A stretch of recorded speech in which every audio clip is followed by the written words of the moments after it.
اللهم انفعنا بما علمتنا وعلمنا ما ينفعنا وزدنا علما رب اشرح لي صدري ويسر لي امري واحلل عقدة من لساني يفقهوا قولي.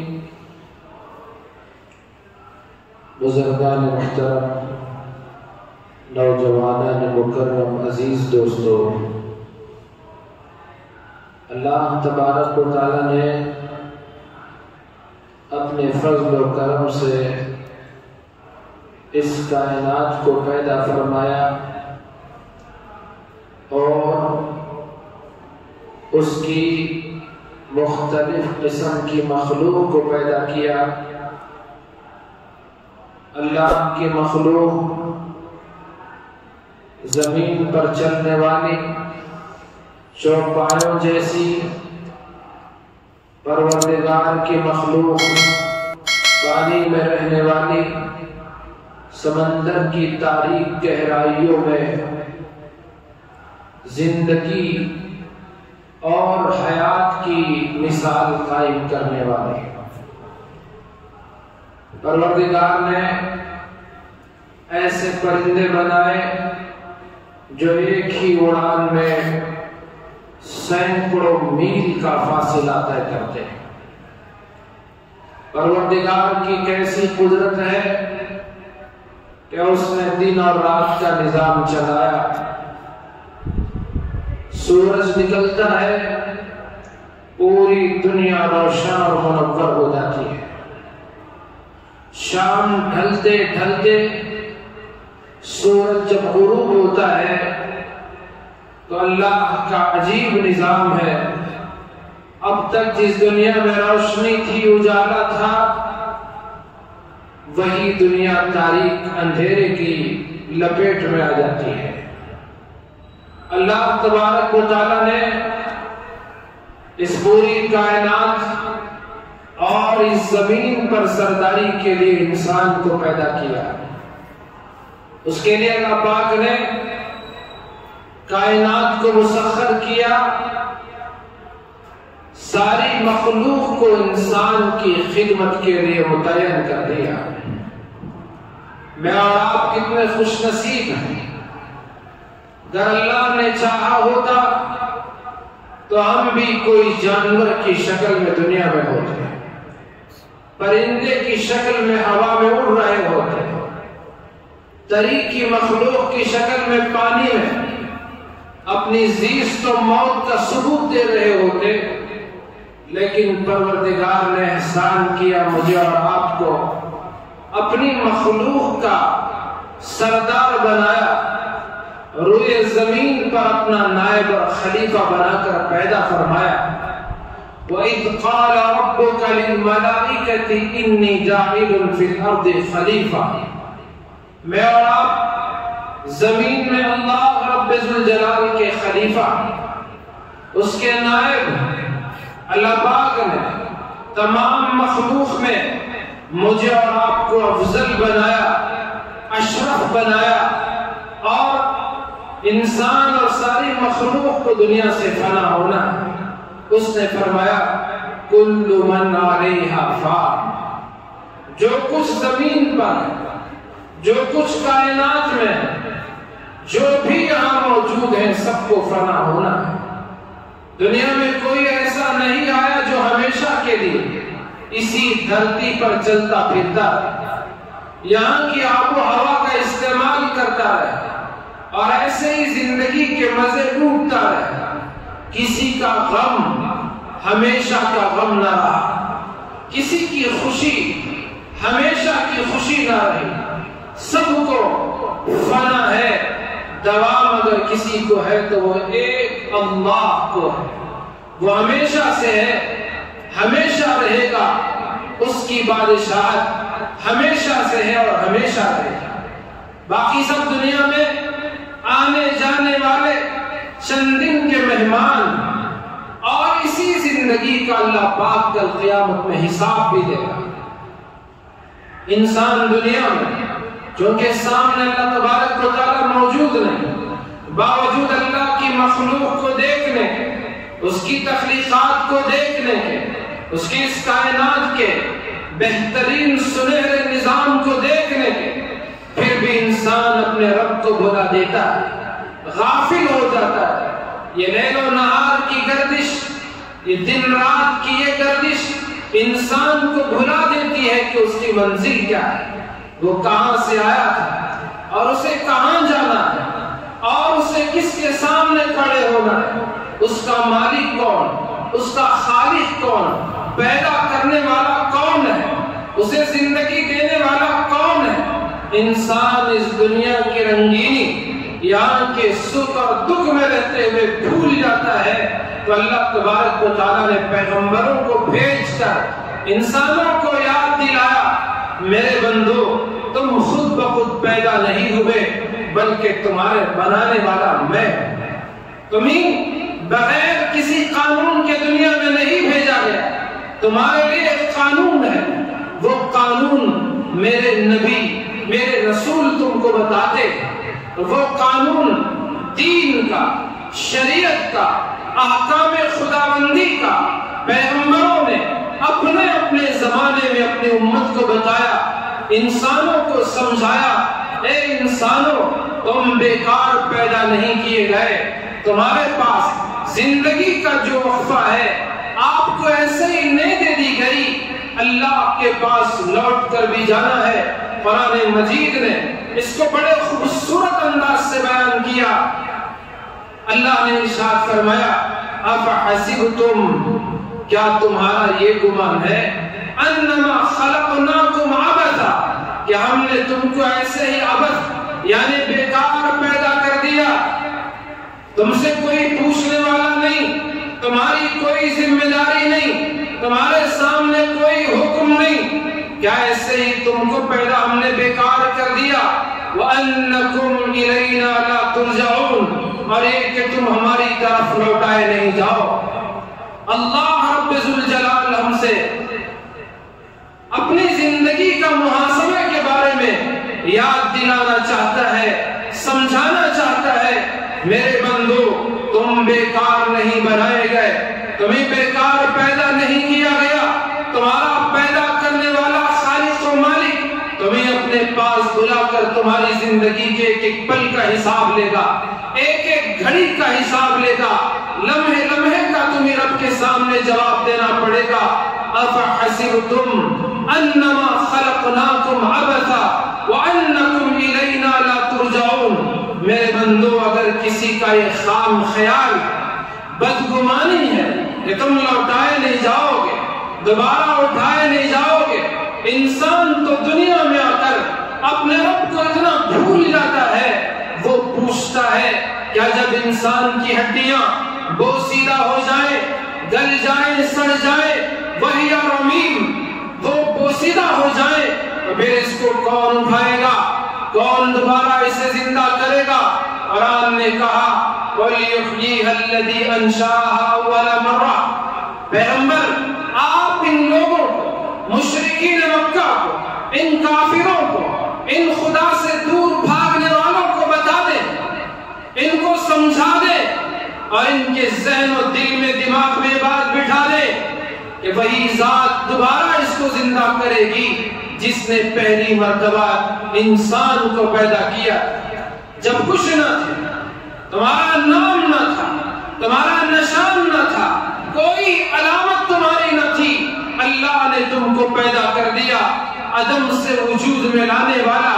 ایک مرتبہ جب تم موجود ہو چکے، جب تم پیدا کیے جا چکے، کیا اس کے لیے دوبارہ بنانا کوئی مشکل کام ہے؟ وہ تو اور بھی آسان، اللہ کے لیے پہلے بنانا، بعد دوبارہ بنانا، سب اس کے پاس ایک ہے، اس کے لیے کوئی مشکل نہیں۔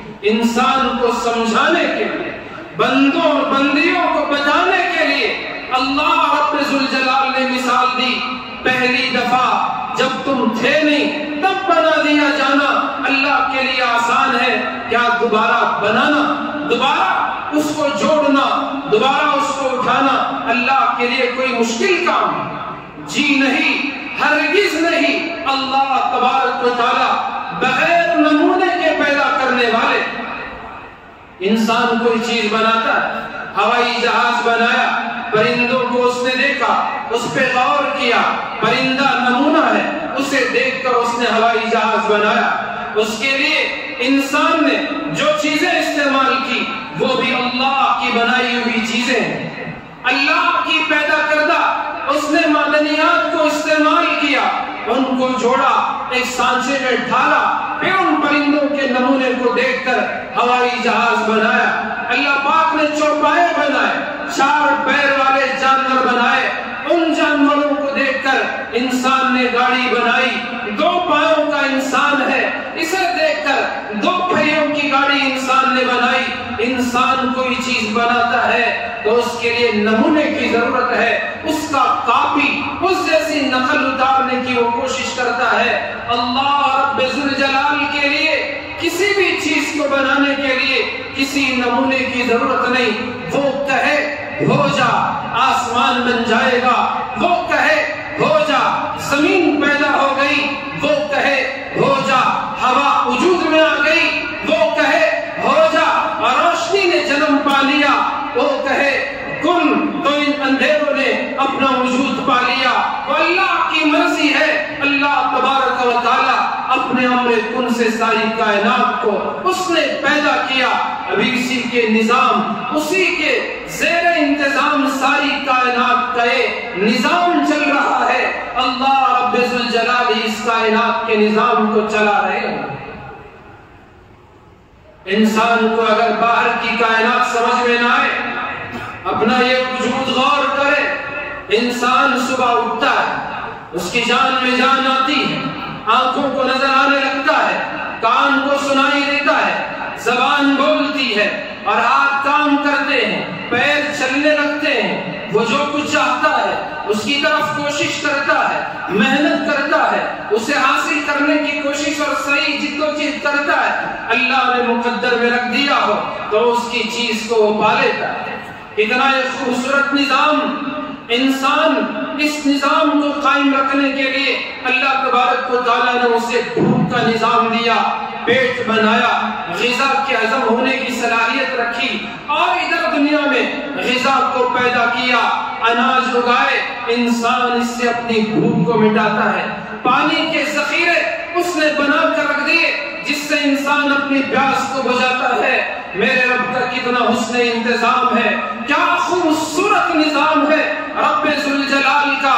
انسان کو بھوک لگتی ہے، وہ کھانا کھاتا ہے، وہ یہ سوچ کر نہیں کھاتا کہ یہ میرا لقمہ میری آنکھ کے لیے، یہ میرا لقمہ میری کان کی سماعت کے لیے، یہ لقمہ میرے پیروں کی طاقت کے لیے، یہ لقمہ میرے ہاتھوں کی پکڑ کے لیے، یہ لقمہ دل کے لیے، یہ دماغ کے لیے۔ میرے رب کی طاقت ہے کہ جس کو جو طاقت کی ضرورت ہے اللہ رب ذوالجلال ان اعضاء کو اس طاقت کو پہنچا دیتے۔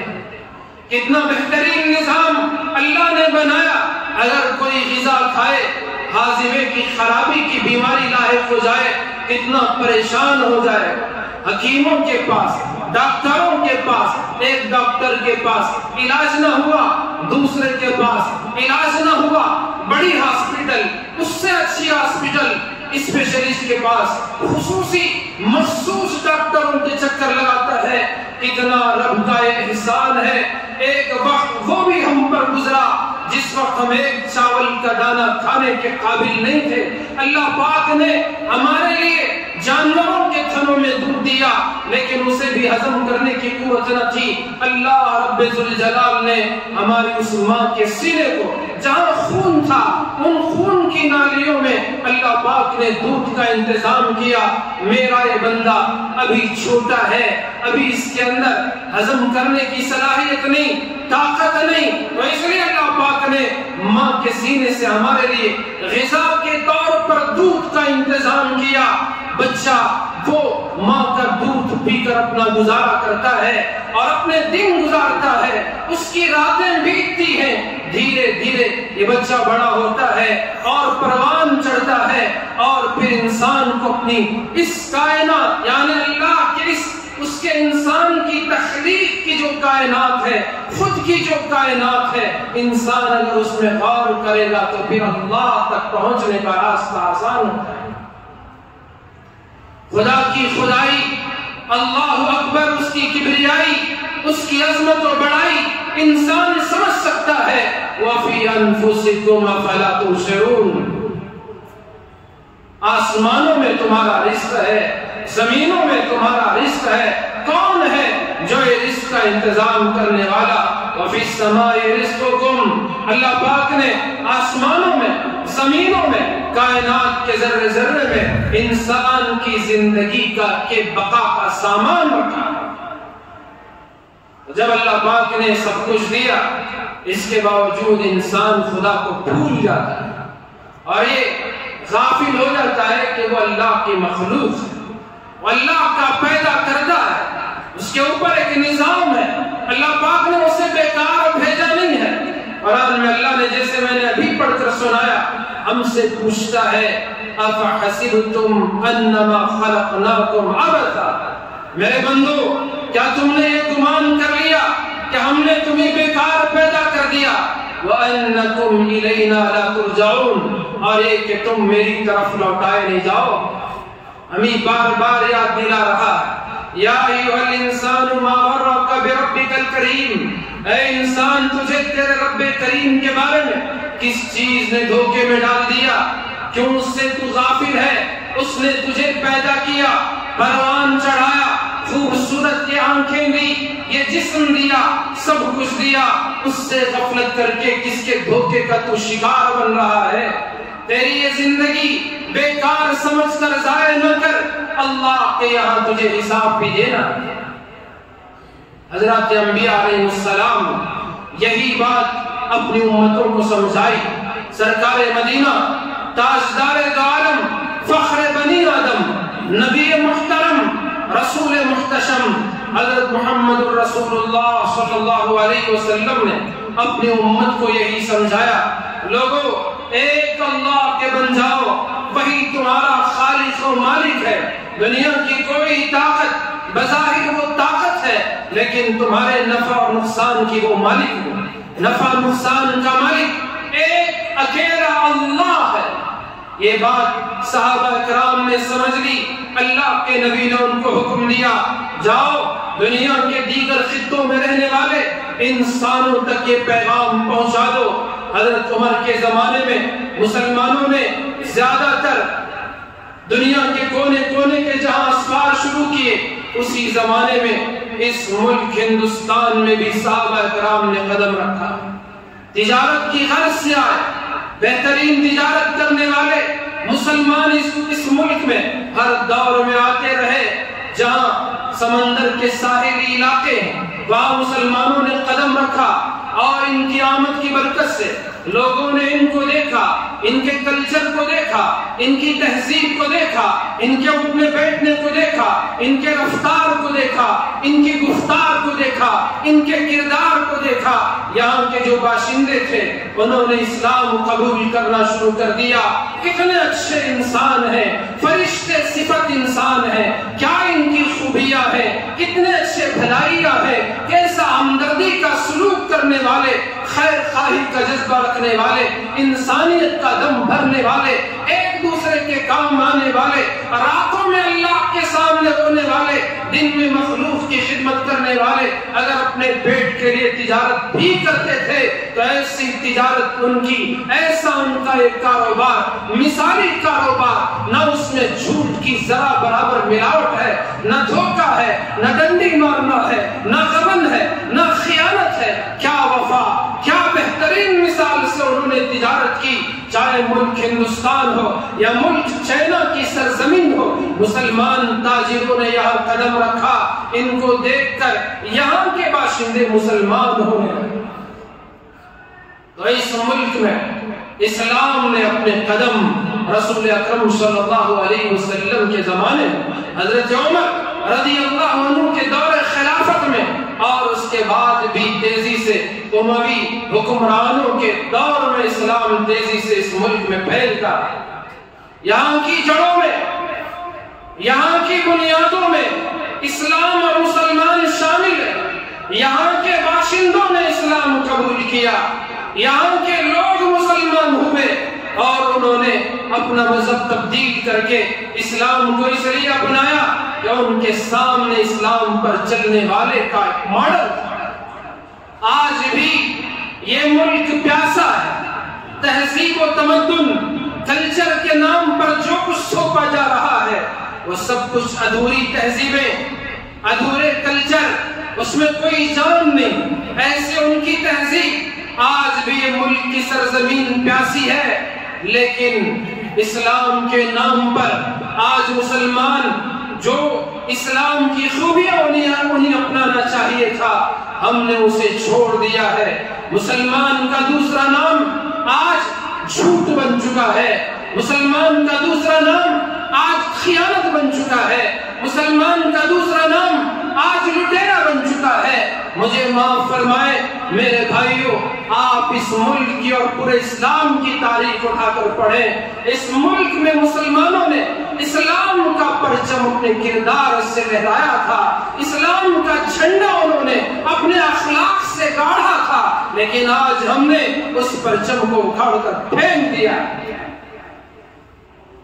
اس لیے مسلمانوں، میں عرض کر رہا تھا، اسلام اس ملک کی جڑوں میں ہے، مسلمانوں کی خمیر، اور اس ملک کے باشندوں نے اسلام کو قبول کیا، اور پھر مختلف ادوار آتے رہے۔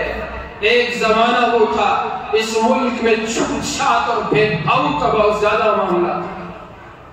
کچھ ذاتوں کے لوگ انہیں عبادت گاہوں میں قدم رکھنے نہیں دیا جاتا تھا، مجلسوں میں ان کو باہر کھڑنے پر مجبور کیا جاتا تھا۔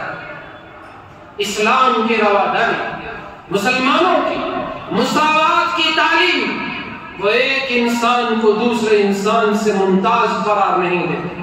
کیوں قرآن نے کہا یا ایھا الناس، لوگو انا خلقناکم من ذکر و انثی، بے شک ہم نے تم کو ایک مرد اور ایک عورت سے پیدا کیا ہے، وجعلناکم شعوبا وقبائل، ہاں تمہارے قبیلے الگ بنائے، خاندان الگ بنائے، گروہ الگ بنائے، یہ تمہاری پہچان کے لیے، لتعارفوا، وہ تمہاری آپس کی پہچان کے لیے، اس لیے نہیں کہ تم کوئی کہے کہ میں بڑا ہوں، میں فضیلت والا ہوں، میں اچھا ہوں، وہ برا ہے، میں اعلیٰ ہوں، وہ ادنا ہے، میں اونچا ہوں، وہ پست ہے، میری ذات اونچی ہے، وہ نچلی ذات کا ہے۔ قرآن نے کہا اس لیے قبیلے نہیں بنائے، اس لیے خاندان نہیں بنائے، بس تمہاری ایک پہچان ہے، لتعارفوا۔ سرکار دو عالم صلی اللہ علیہ وسلم نے حجۃ الوداع کے خطبے میں ارشاد فرمایا، کسی عربی کو عجمی پر فضیلت حاصل نہیں، کسی گورے کو کالے پر کوئی برتری حاصل نہیں، دنیا میں سب ایک ہیں۔ یہ اسلام کی خوبصورتی ہے جس نے تمام انسانوں کو برابر قرار دیا۔ ایک 50 سال سے مسلمان، علمی خاندان میں پیدا ہونے والا، متقیوں کے گھرانے میں پیدا ہونے والا مسلمان، ایک وہ مسلمان جس نے 2 سیکنڈ پہلے کلمہ پڑھا ہے، دونوں اگر مسجد میں آ جائیں، کسی کی مجال یا اس متقی پرہیزگار 50 سال سے عبادت کرنے والے کو سامنے کھڑائے اور 2 لمحے پہلے اسلام قبول کرنے والے کو پیچھے ڈھکیل ہے کسی میں جرأت؟ اسلام نے یہی رواداری، یہی مساوات اور برابری کی تعلیم دی۔ ایک ہی صف میں کھڑے ہو گئے محمود و ایاز، ایک ہی صف میں کھڑے ہو گئے محمود و ایاز، نہ کوئی بندہ رہا نہ کوئی بندہ نواز، ایک ہی صف ہے سب کی، سب کا مقام ایک ہے۔ ہاں اللہ کے پاس کسی کا مرتبہ ہے، بلند ہے تو بلند ہے، زیادہ اونچا ہے تو اونچا ہے۔ ان اکرمکم عند اللہ اتقاکم، وہ تمہارے تقوی سے ہے، پرہیزگاری سے ہے، خوف خداوندی سے ہے، خشیت الہی سے ہے، اتباع نبوی سے ہے، اس کی وجہ سے تمہاری وہاں فضیلت و برتری ہے۔ لیکن جب تک دنیا میں ہے تمہارا مقام انسان کے قبیلے، خاندان، رنگ اور نسل، زبان کی وجہ سے کسی کو کوئی دوسرے پر فوقیت اور برتری حاصل نہیں۔ یہی وہ اسلام کی لچک تھی، یہی وہ مسلمانوں کی کشش تھی، اور مسلمانوں کے کردار کا وہ اٹریکشن تھا جس نے اس ملک میں لوگوں کو کلمہ پڑھنے پر ابھارا۔ آج بھی مسلمانوں نے میں اللہ کی قسم کھا کے کہتا ہوں، اگر آج بھی ہم لوگوں نے طے کر لیا کہ ہم اپنے بڑوں کے نمونے کی طرح ہمارے اسلاف کی اقتدا کرتے ہوئے زندگی گزاریں گے، میرے رب کی قسم دیگر قوموں کو کلمہ پڑھنے سے کوئی طاقت نہیں روک سکتی۔ ہمیں بدلنے کی ضرورت ہے، ہمیں اچھے اخلاق اور کردار کو اپنانے کی ضرورت ہے۔ کتاب میں قرآن کی آیتیں ہیں، مسجدوں میں، ہمارے گھروں میں ہے، کوئی قرآن کا نمونہ بن کر بازار میں تو دکھائے چلے پھرے، کوئی تجارت کر کے قرآن کا نمونہ تو دکھائے، کوئی اسلام کا یہ پیکر بن کر دکھائے، تبھی تو لوگوں کو پریکٹیکل اسلام کو دیکھنے کا پڑھنے کا موقع ملے گا۔ میں عرض کر رہا تھا، اسلام 14 صدی سے اس ملک میں قائم ہے، اپنی پوری شان کے ساتھ، پوری آن بان کے ساتھ اس ملک کی رگوں میں اسلام پیوست ہے، یہاں کی فضا میں اسلام کی خوشبو ہے، اسلام کی اداؤں سے یہاں کی سرزمین یہ خوش رنگ بنی ہوئی ہے، اور اس لیے مسلمانوں کا وجود اس ملک کے لیے بہت بڑے رحمت کا حصہ ہے۔ جب اس ملک میں دیگر بادشاہوں، نوابوں کا، راجاؤں کا دور تھا تو اس وقت بھی مسلمانوں نے یہاں رواداری، حوصلہ اور ہمت کے ساتھ لوگوں کے حقوق ادا کرتے ہوئے انہوں نے زندگی گزاری، اور پھر جب پرتگیز کے لوگوں نے یہاں قبضہ جمانے کی کوشش کی، آپ تاریخ پڑھے، کون ہے کیرلا میں ان کی مخالفت کرنے والا، کون ہے ان کو بھگانے والا؟ مسلمان ہی تو تھے ان کو شکست سے دوچار کرنے والے۔ پھر انگریز یہ ناجائز لوگ اس ملک میں انہوں نے قدم رکھا، تجارت کی غرض سے 16ویں صدی میں ان لوگوں نے یہاں قدم رکھا، چھپے چھپے تجارت کرتے، کاروبار کرتے، دھیرے دھیرے ملک کے عوام کو سمجھنا شروع کیا، آپس میں نوابوں کے، ذاتوں کے اختلاف کو سمجھنا شروع کیا، پھر دھیرے دھیرے سیاست پر ان کی گندی نظر پڑی، اقتدار پر ان کی نظریں ٹکی، دھیرے دھیرے انہوں نے اس ملک پر قبضہ جمانے کا پلان کیا، ایک نواب کو دوسرے نواب سے لڑاتے، ایک راجہ کو دوسرے راجہ سے لڑاتے، ایک کی تائید کرتے اور ایک کو شکست سے دوچار کرتے۔ اس طرح حکومت میں اپنی حصے داری انہوں نے جمانا شروع کیا، اور دھیرے دھیرے ملک کی دلی کی سلطنت تک جا پہنچے۔ اس دوران، اس درمیان میں اگر کسی نے کھل کر ان انگریزوں کو لوہے کے چنے چبانے پر مجبور کیا تھا، آپ تاریخ پڑھے، وہ مسلمان نواب اور بادشاہی تو ہے۔ سب سے پہلے بنگال کے نواب سراج الدولہ نے آواز اٹھائی، اجتماعی طور پر ان کا مقابلہ کیا، لیکن کچھ لوگ جو حریص تھے، لالچی تھے، طمع و حرص ان کی رگوں اور خون میں شامل ہو چکا تھا، اپنوں کی غداری اور ان حریص اور ان لالچیوں کی حرص و طمع کی وجہ سے نواب سراج الدولہ کو شکست سے دوچار ہونا پڑا۔ پھر 1782 میں نواب حیدر علی جب انتقال ہو گئے تو اس کے بعد میں ٹیپو سلطان شہید رحمت اللہ نام لینے پر ہمیں فخر محسوس ہوتا ہے۔ ایک نوجوان، آپ کو جان کر حیرانی ہوگی، صرف 17 سال کی عمر میں ان کے والد محترم نے ان کو حکومت کی بہت ساری ذمہ داریاں ان کو سونپ دی تھی۔ اتنی صلاحیت 17 سال کے نوجوان میں، 1750 میں وہ پیدا ہوئے۔ دیون ہنڈی ہمارے قریب کے علاقے میں، اتفاق سے وہ دن بھی جمعہ کا اور آج بھی جمعہ کا دن، حج کی 10ویں تاریخ عید قربان، اس دن حضرت ٹیپو سلطان شہید رحمت اللہ علیہ پیدا ہوئے تھے۔ 17 سال کی عمر کا آج کا ہمارا لڑکا، ہمارا بچہ، ہماری بیٹیاں اپنے شوق پورا کرنے میں گزار دیتے ہیں، اسی 17 سال کی عمر میں ان کے باپ نے اپنے بیٹے پر اتنا اعتماد کیا کہ حکومت کی ذمہ داری سنبھال سکتا ہے۔ اتنی قابلیت ہوگی، آپ کو جان کر حیرانی ہوگی، جب سرنگ پٹن میں مسجد اعلیٰ کا افتتاح کا موقع اعلان کرایا گیا، پہلی نماز کی امامت وہ کرے گا جس کی آج تک کبھی کوئی نماز قضا نہ ہوئی. بڑے بڑے علماء موجود تھے، صوفیاء موجود تھے، بزرگ موجود تھے، کوئی آگے نہیں بڑھ پائے. بالآخر آگے بڑھنے والے کون تھے؟ حضرت ٹیپو سلطان شہید رحمت اللہ علیہ تھے. انہوں نے بتایا اللہ کا کرم ہے کہ میں آج تک صاحب ترتیب ہوں، کوئی نماز میری قضا نہ ہوئی. ہماری فجر 10 بجے ہوتی، 11 بجے ہمیں بستر چھوٹتا ہے، 12 بجے اٹھتے ہیں. فجر کی نمازوں میں مسجدیں خالی، اس کے لیے اذان ہوئی تھی. چاہیے تو یہ تھا کہ اذان سے پہلے اٹھ جاتے اور مؤذن کی خوبصورت اذان اپنے کانوں کے حوالے کر. آپ کے دن کا آغاز، ہمارے دن کا آغاز اللہ کی صداؤں کے ساتھ ہوتا.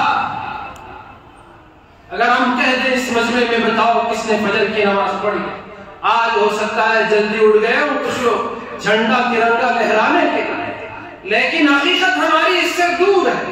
میرے بھائیوں، اللہ کے سامنے پیش ہونا ہے. حدیث میں آیا، سرکار دو عالم نے فرمایا اول ما يحاسب به العبد يوم القيامة الصلاة. قیامت کے دن سب سے پہلے بندے کے اعمال میں نماز کا حساب لیا جائے گا. یہ عنوان الگ ہے، میں بات درس کر رہا تھا. حضرت ٹیپو سلطان شہید رحمت اللہ علیہ آگے بڑھے، نماز میں امامت کی. آج کسی سیاستدان سے کہے، کسی مسجد کے بڑے عہدیدار ذمہ دار سے کہے، اکا دکا کچھ لوگ ہوں گے، ان سے کہیں کہ بھئی آج آپ نماز کی امامت کریں، سورہ فاتحہ بھول جائیں، نماز نہیں پڑھ پائے. کیا حکمرانی، کیا بادشاہت، حکومت کی ساری ذمہ داریاں، عوام کی خدمت.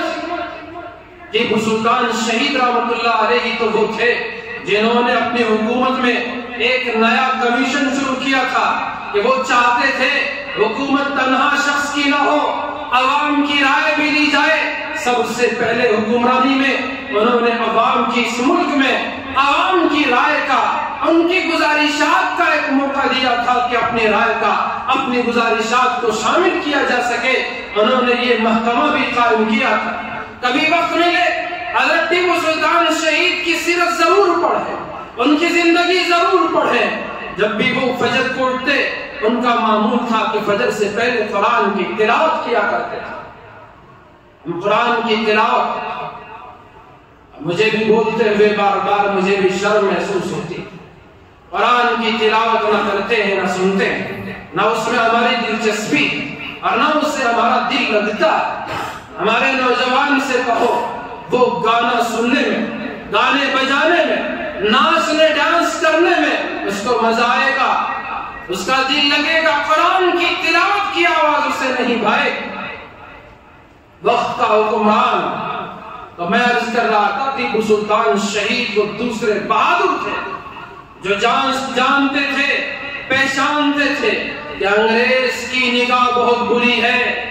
انگریز اس ملک کی حکمرانی چاہتا ہے، وہ صرف حکمران بننا نہیں بلکہ یہاں کی عوام کو اپنا غلام بنانا چاہتا ہے.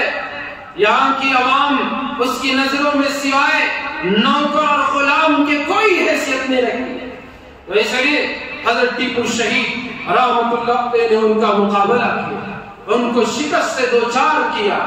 مراٹھوں کو بار بار خط لکھا، حیدرآباد کے نظام اور نواب کو خط لکھا. دشمن کو سمجھنے کی ضرورت ہے، لیکن ان کو یہ بات سمجھ میں آ رہی تھی کہ ٹیپو کا دبدبہ بڑھ رہا ہے، طاقت روز بروز بڑھ رہی ہے. اگر آج انگریزوں کو اگر ہم نے سہارا ان کا لے لیا، ٹیپو کو دبایا جا سکتا ہے، ہم تو راج ہی کر سکتے ہیں. ان کو دشمنوں کی چال سمجھ میں نہ آئی. ٹیپو سلطان نے خطوط لکھ کر بتائے دشمنوں کی چال کو سمجھنے کی کوشش کرو. لیکن ان مرہٹوں نے اور اسی طرح یہاں کے دیگر نوابوں نے انگریزوں کا ساتھ دیا.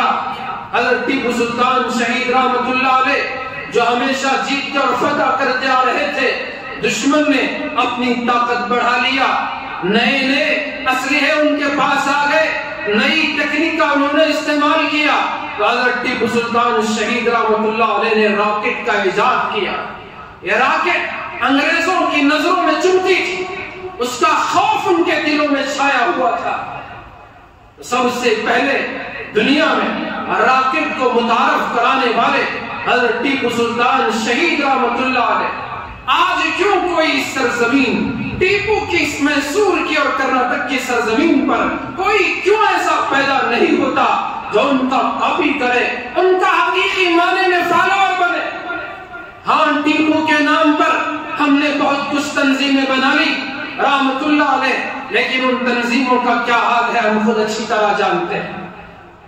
میرے بھائیوں، حضرت ٹیپو سلطان شہید رحمت اللہ علیہ نے دشمنوں کے سامنے کبھی سر نہیں جھکایا، اور ان کا وہ مشہور جملہ جو بار بار دہرایا جاتا ہے، سنہرے حروف میں سنہری تختی پر لکھنے جانے کے قابل ہے، وہ فرمایا کرتے تھے 100 سال کی گیدڑ کی زندگی سے، 100 سال کی گیدڑ کی زندگی سے شیر کی ایک دن کی زندگی بہتر ہے۔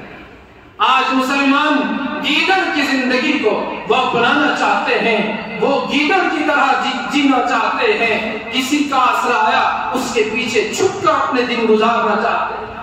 میرے بھائیوں، ہم نے شیروں کی طرح جیا، یعنی ہمارے آبا و اجداد نے شیروں کی طرح جیا ہے، گیدڑوں کی طرح جینا ہمارے خون میں شامل نہیں ہے۔ اگر کوئی سمجھتا ہے کہ گیدڑوں کی زندگی گزار کر وہ جی لے گا تو اس کا جینا اور مرنا دونوں برابر۔ شیروں کی طرح دہاڑتے ہوئے جیو، شیروں کی طرح ہمت سے جیو، شیروں کی طرح یا بھیڑیے کی طرح۔ بھیڑیا تو مجھے شیر سے اچھا لگتا ہے، بھیڑیے میں بہادری شیر سے بھی زیادہ ہے۔ بھیڑیا بہت سمجھدار جاندار ہے، جانور ہے۔ آپ کو معلوم ہو کہ بھیڑیے میں کتنی عقل مندی ہے۔ بھیڑیے اپنے بزرگ بھیڑیوں کا احترام کرتے ہیں۔ قبیلہ جب بھیڑیوں کا چلتا ہے، جو بڑے اور بزرگ ہوتے ہیں ان کو سامنے کرتے ہیں، پھر ان کا قبیلہ ہوتا ہے، پیچھے جو جوان پہلوان بھیڑیا ہوتا ہے، سردار ہوتا ہے، وہ پیچھے پورے قبیلے کی حفاظت کر کے آتا ہے۔ بھیڑیے ان کے اندر دوسری خوبی، شیر پرانا شکار بھی، دوسروں کا کیا ہوا شکار بھی کھاتا ہے، لیکن بھیڑیا دوسروں کا شکار نہیں کھاتا، خود کا شکار وہ کھاتا ہے، خود شکار کرتا اور کھاتا ہے۔ اور جب وہ کچھ وقت سے زیادہ گزر جائے تو اس باسی پرانے کا بھی وہ استعمال نہیں کرتا، اپنے جھنڈ کی حفاظت کرتا ہے، اپنے پورے خاندان کی حفاظت کرتا ہے۔ بھیڑیا بہت اچھا لگتا ہے، تو بہرحال بھیڑیے کی طرح تو جیو، شیروں کی طرح تو جیو۔ یہ گیدڑوں کی طرح جینا اور مرنا یہ دونوں برابر، اس جینے سے مر جانا بہتر ہے کہ کوئی گیدڑ کی طرح دنیا میں زندگی گزارنا چاہے۔ تو ٹیپو سلطان نے کہا تھا گیدڑ کی 100 سالہ زندگی سے، گیدڑ کی 100 سالہ زندگی سے شیر کی ایک دن کی زندگی بہتر ہے۔ تبھی تو انگریزوں سے انہوں نے لوہا لیا۔ کون ہے اس ملک کی تاریخ میں بتائے اس دھرتی کے لیے جس نے اپنے بیٹوں کو رحم رکھا؟ وہ مرد مجاہد ٹیپو سلطان کا ہی وہ جگر ہے، اپنے بیٹوں سے زیادہ وطن سے محبت کرنے والے تھے۔ اپنوں کی غداری نے جس طرح نواب سراج الدولہ کو شکست سے دوچار کیا، اسی طرح حضرت ٹیپو سلطان شہید رحمت اللہ علیہ کو سرینگ پٹن میں جب دشمن انگریز حاوی ہو چکا، قلعے کے دروازے بند تھے، لیکن کچھ غداروں نے دروازوں کو کھول دیا۔ ٹیپو کو پتہ چلا، سلطان کو یہ علم ہوا کہ انگریز اندر داخل ہو گئے، لوگوں نے رائے دی کہ آپ کو ہم کسی طرح محفوظ یہاں سے دوسری جگہ پہنچا دیں گے۔ ٹیپو سلطان نے منع کیا، ہرگز ایسا نہیں ہو سکتا۔ میدان جنگ چھوڑ کر بھاگنے والا کبھی مسلمان اس کی شان نہیں ہو سکتی۔ جہاں بڑے بڑے کبیرہ گناہ ہیں، جس طرح سے شرک کبیرہ گناہ، ماں باپ کی نافرمانی کبیرہ گناہ، بدکاری کبیرہ گناہ، شراب نوشی کبیرہ گناہ، اسی طرح میدان جنگ سے پیٹ پھیر کر بھاگنا بھی کبیرہ گناہ۔ مسلمان میدان جنگ چھوڑ کر نہیں بھاگتا۔ تو حضرت ٹیپو سلطان شہید رحمت اللہ علیہ نے فرمایا کہ نہیں، ایسا نہیں ہو سکتا، مقابلہ کریں گا، آخری سانس تک مقابلہ کریں گا۔ میدان میں اتر آئے، اور مقابلہ کرتے رہے، بالآخر شہید ہو گئے۔ تو اس وقت سردار تھا، جنرل حارث تھا، اس کو جیسے ہی پتہ چلا کہ ٹیپو سلطان شہید ہو چکے ہیں، خوشی میں اس نے فوراً کہا آج سے ہندوستان ہمارا۔ تب تک انگریز کو ہمت نہیں ہوئی تھی، اس کی جرات نہیں تھی کہ ہندوستان کو ہمارا کہنے۔ ٹیپو کی شہادت ہوئی، پھر اسے ہمت ہوئی، وہ کہنے لگا آج سے ہندوستان ہمارا۔ میرے بھائیوں، مسلمان سر تو کٹا سکتا ہے، سر نہیں جھکا سکتا۔ آج بھی دشمن کو سمجھنا چاہیے جو واقعتاً مسلمان ہیں، جن کے رگ و ریشے میں ایمان کی دولت ہے، جن کے دل ایمانی حلاوت سے معمور ہیں، اور جن کے رگ رگ میں اسلام کے احکام سمائے ہوئے ہیں، میرے رب کی قسم وہ بھی کبھی کسی کے سامنے سر نہیں جھکائیں۔ سر تو کٹا دیں گے لیکن سر نہیں جھکائیں گے۔ یہی تاریخ کے بعد دیگر میں اس ملک میں 18ویں صدی کا آغاز ہوا۔ حضرت شاہ ولی اللہ محدث رحمت اللہ علیہ نے، محدث دہلوی نے اعلان کیا، فتویٰ جاری کر دیا کہ اب تو ملک غلام بن چکا ہے، انگریزوں سے اس ملک کو آزاد کرانا فرض ہو چکا ہے، ان کے چیزوں کا بیکاٹ کیا جائے، استعمال نہ کیا جائے۔ کون ہے فتویٰ دینے والا؟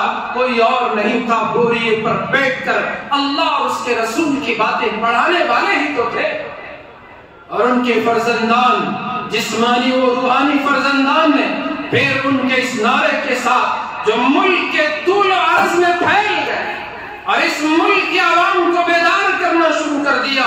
حضرت شاہ عبدالعزیز محدث دہلوی رحمت اللہ علیہ، حضرت شاہ اسماعیل شہید رحمت اللہ علیہ اور ان کے ساتھیوں نے ملک کے مختلف حصوں میں انگریزوں کے خلاف جہاد کا یہ پھونک اور بغل یہ لوگوں میں بجاتے رہے، لوگوں کو بیدار کرتے رہے اور اس ملک کے باشندوں کو بیدار کرتے رہے۔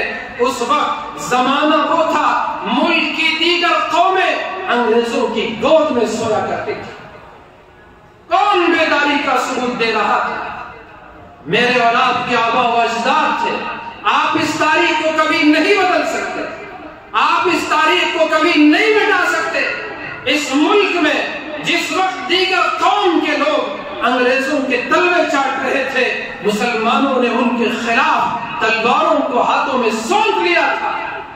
ان کی گولیاں کھانے والے مسلمان تھے، ان کے پھانسی کے پھندے پر چڑھنے والے مسلمان تھے، سولیوں پر لٹکائے جانے والے مسلمان تھے۔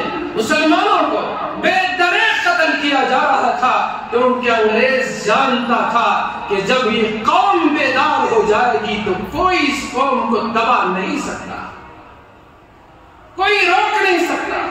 یہ سلسلہ چلتا رہا۔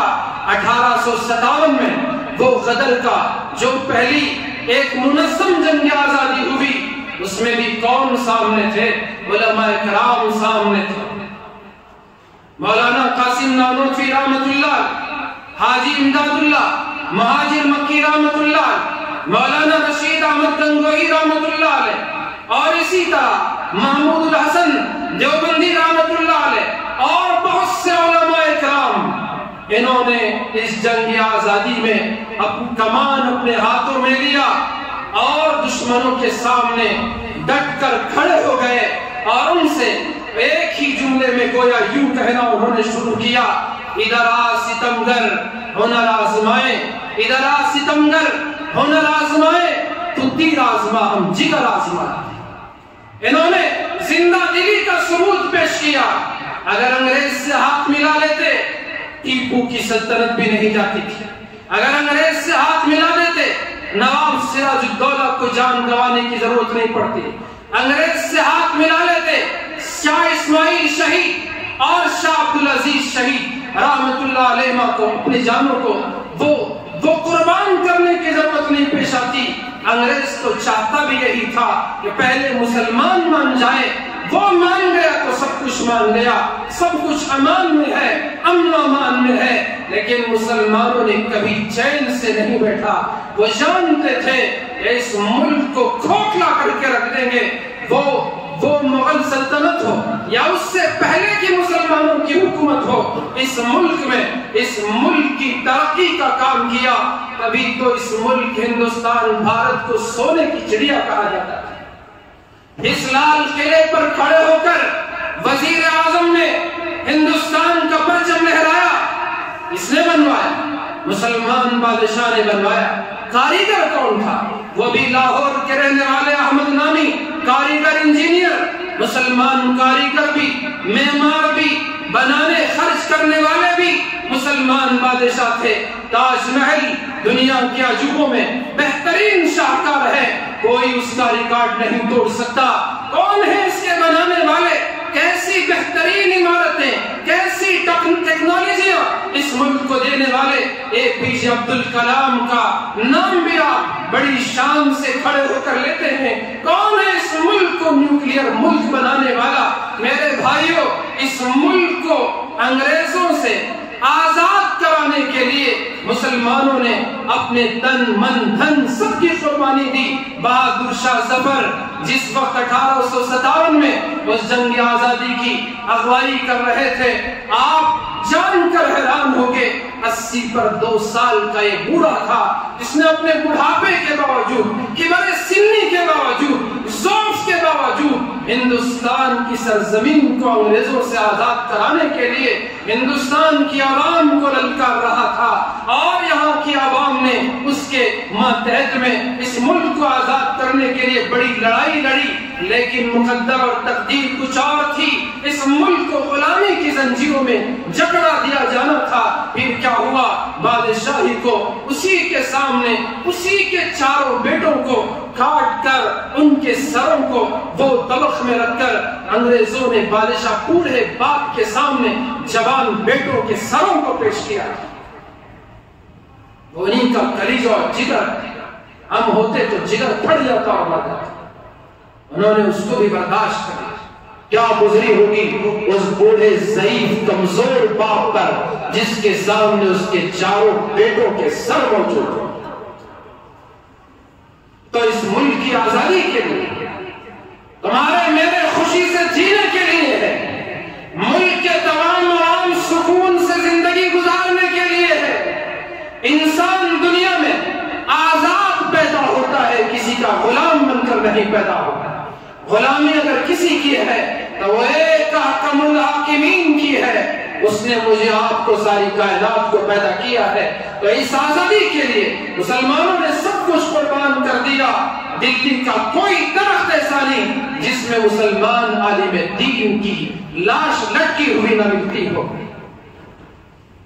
اتنے لوگوں نے قربانی دی، کیا اسی کے لیے کہ پھر سے بھید بھاؤ آ جائے، نفرت کا بازار گرم کر دیا جائے، پھر سے مسلمانوں کو اور دیگر قوم کے لوگوں کو غلام بنا لیا جائے؟ میرے بھائیوں، ہماری بے حسی، ہماری بے شعوری، ہماری غیر ذمہ داری ہے۔ ہم نے ذمہ دار شہری ہونے کا ثبوت دینا چھوڑ دیا ہے۔ اپنے ضمیر کو جگاؤ، اپنی تاریخ کو پڑھو، تاریخ دہراؤ، تاریخ پڑھو، سمجھو کہ مسلمان کتنا باہمت پیدا ہوتا ہے۔ مسلمان باہمت زندگی گزارتا ہے۔ مسلمان سر جھکا کر نہیں، وہ فخر کے ساتھ دنیا میں جیتا ہے۔ کسی کے دبانے سے وہ دبتا نہیں۔ باطل سے دبنے والے اے آسماں نہیں ہم، باطل سے دبنے والے اے آسماں نہیں ہم۔ 100 بار کر چکا ہے تو امتحان ہمارا، آسان نہیں مٹانا۔ توحید کی امانت سینوں میں ہے ہمارے، توحید کی امانت سینوں میں ہے ہمارے، آسان نہیں مٹانا نام و نشاں ہمارا۔ تو اس لیے میرے بھائیوں، آج کا یہ دن ہمیں پیغام دے رہا ہے۔ تاریخ ہمیں مستقبل سنوارنے کی دعوت دے رہی ہے۔ تاریخ میرا اور آپ کا نام لے کر پکار رہی ہے۔ کہاں سوئے ہوئے مسلمانوں، جاگ جاؤ، اس ملک کو روشن کرو، ملت کے نام کو روشن کرو۔ کوئی ٹیپو بنو تو کوئی بہادر شاہ بنو، کوئی شاہ ولی اللہ بنو تو کوئی شاہ عبدالعزیز بنو، اور کوئی APJ عبد الکلام بنو۔ اس ملک کو تمہارے ذریعے سے، تمہاری کاوشوں سے، تمہاری کوششوں سے سنوارو، بناؤ۔ یہ تمہارا اپنا ملک ہے، تمہاری اپنی سرزمین ہے۔ تو اس لیے ہمیں صرف یہ لڑائی نہیں کہ ہم اس ملک کے باشندے نہیں، بلکہ لڑائی یہ ہے کہ ہم دوسروں سے زیادہ اس ملک کو دینے والے ہیں، دوسروں سے زیادہ اس ملک کو سنوارنے والے ہیں، دوسروں سے زیادہ اس ملک کی فلاح و بہبودی کا کام کرنے والے ہیں۔ اس میں اپنے قدموں کو آگے بڑھاؤ، وجود تو ہے ہی، وجود تو اس کے ذمہ میں ہے ہی، کوئی ہمیں اس ملک سے بے دخل نہیں کر سکتا۔ ہم اس ملک کے ہیں، جیئیں گے تو یہیں پر جیئیں گے اور مریں گے تو یہیں کے خاک میں مل جائیں گے، اور جانے اور پھر بھگا دیے جانے کا وہم و گمان اس ملک کا مسلمان کبھی اپنے ذہن و تصور میں بھی نہیں لاتا۔ غرض میں عرض کر رہا تھا کہ یہ ملک ہمارا ہے، ہمارے اپنوں نے اس کو آزاد کیا ہے، اس کی آزادی کے بقا کے لیے ہم سب کو مل کر کوشش کرنی ہے۔ اللہ تبارک و تعالیٰ اس ملک میں امن و امان کے فیصلے جاری و ساری فرمائے، بدامنی بے سلامتی کے اس ماحول کو ختم فرمائے۔ آمین وآخر دعوانا الحمدللہ رب العالمین۔